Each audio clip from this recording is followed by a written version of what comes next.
នេះសម្រាប់ពេលអូនអ្នកកត់ប្រពន្ធបងព្រះនាងក្នុងចិត្តបង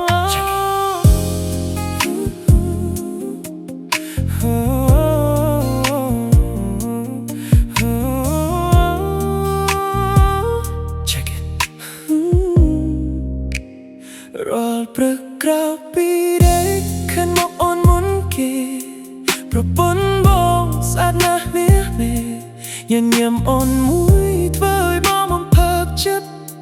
ប្រពន្ធបងអូនជាព្រះនាងពិតជាពេលមិនមែនត្រឹមតែសម្រស់តែចរិតអូនក៏ល្អមកថែបងគ្រប់យ៉ាងទូរវល់ខ្លាំងយ៉ាងណាប្រពន្ធប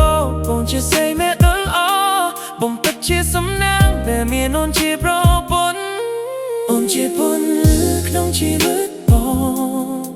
ប្រពន្ធបង